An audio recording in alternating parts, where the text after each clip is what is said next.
puncak daripada amal ibadah semua, dan diterimanya dan tidaknya tergantung iman seseorang.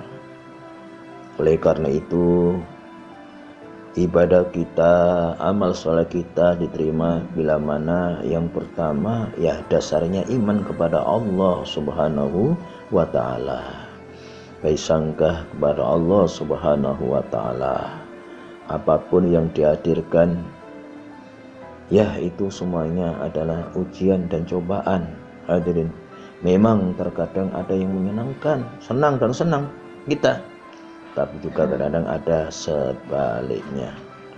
Oleh karena itu, mari kita perbarui, mari kita sempurnakan iman kita dengan berbagai macam amal ibadah dan amal soleh. Rukun iman dalam Islam ada 6. Pangkalnya adalah beriman kepada Allah Subhanahu wa ta'ala.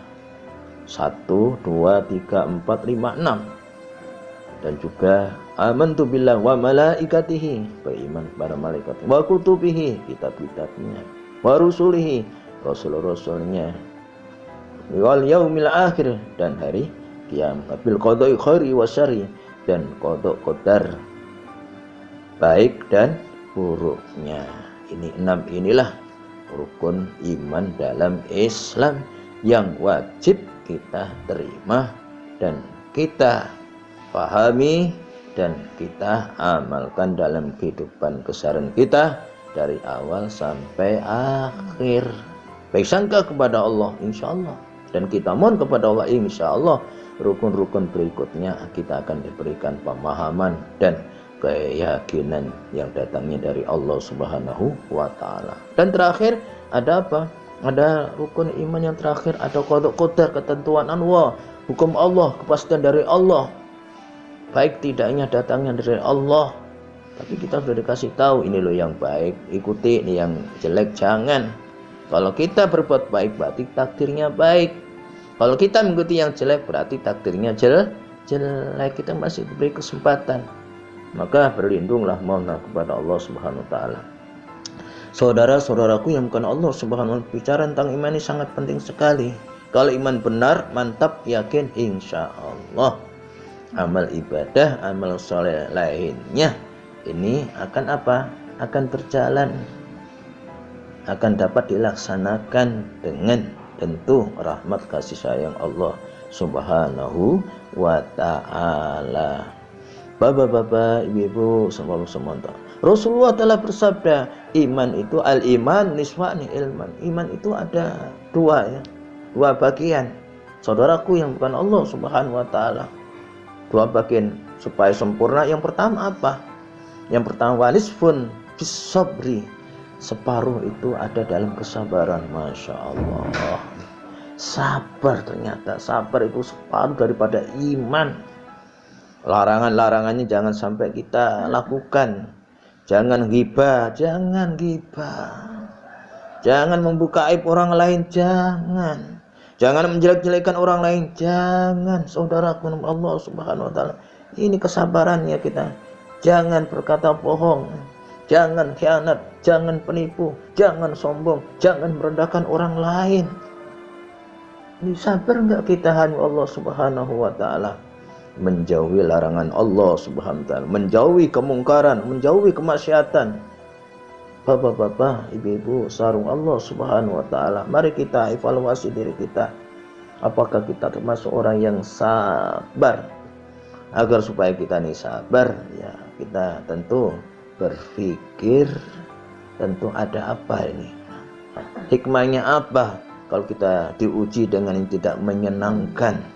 Diuji dengan ekonominya, diuji dengan pekerjaannya, diuji dengan keluarganya, diuji dengan temannya, diuji dengan saudaranya, diuji dengan bangsanya.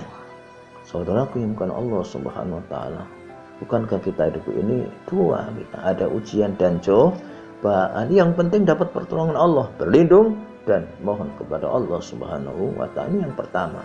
Sabar adalah separuh daripada keimanan.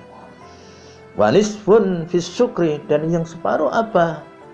Ada dalam rasa syukur. Masya Allah, laksanakan perintah Allah Subhanahu wa taala dengan sebaik-baiknya. Alhamdulillah kita punya pekerjaan, alhamdulillah kita punya keluarga, alhamdulillah kita punya kawan, alhamdulillah kita bisa beribadah, alhamdulillah kita bisa bersedekah. Apalagi ini bulan Dzulhijjah, niatkan berkorban, saudaraku, yang bukan Allah Subhanahu wa taala. Mohon kepada Allah Subhanahu wa taala, adil khusus, yang punya kelebihan, yang punya kemampuan. Meskipun COVID-19, saudara, Allah Subhanahu wa taala, berkorban adalah merupakan rasa syukur kita kepada Allah Subhanahu wa taala atas nikmat yang diberikan kita. Bukankah semuanya yang baik-baik yang diberikan oleh Allah ini adalah nikmat darinya? Nikmat pekerjaan, masya Allah, alhamdulillah. Nikmat bisa beribadah, nikmat bisa bangun malam, nikmat bisa berbagi, nikmat bisa saudara saling tolong menolong dalam kebaikan, masya Allah, alhamdulillah. Mari kita syukur wabil khusus di bulan Dzulhijjah ini keagungan. Saudaraku, bukan Allah Subhanahu berkorban, di situ ada suatu lambang di mana seorang anak ikhlas sabar demi untuk orang tua. Bukankah demikian Nabi Ismail, saudaraku, ini bukan Allah, yang siap dikorbankan atas perintah Allah Subhanahu wa taala untuk bapaknya, yaitu Nabi Ibrahim dan ibunya, ikhlas karena perintah datang dari Allah Subhanahu wa taala. Sudahkah kita sebagai seorang anak menjadi anak yang soleh, menjadi anak yang solihah dan sabar untuk siapa? Wabil khusus yang utama adalah untuk ibu bapak kita yang masih hidup, muliakan. Saudaraku, bukan Allah, bersabarlah. Saudaraku, bersyukurlah untuk menghadapi ibu bapak kita. Muliakan, senangkan sesuai dengan kemampuan kita. Mohon kepada Allah Subhanahu wa taala. Yang sudah meninggal, doakan, dan teruskan amal ibadah kebaikannya, amal saleh teruskan, dan sambunglah kerabatnya. Bapak-bapak, ibu-ibu, semoga Allah Subhanahu wa taala, siapa yang bersyukur dalam hidup ini, syukur atas pekerjaannya, syukur bisa beribadah, syukur bisa menolong orang lain. Dari mana itu semuanya? Dari Allah Subhanahu wa taala. Dan Allah berjanji, la in syakartum la azidannakum wa la in kafartum inna adzabi lasyadid. Kalau kita bersyukur, kata Allah, aku tambah nikmat yang lain. Bapak-bapak, Allah Subhanahu wa taala, mudah-mudahan kita dalam jalan hidup ini kita tergolong orang-orang yang bersabar menjauhi larangannya, menjauhi larangannya, dan mudah-mudahan kita termasuk orang yang bersyukur atas perintah yang ikhlas karena Allah Subhanahu wa taala. Amin amin amin ya rabbal alamin.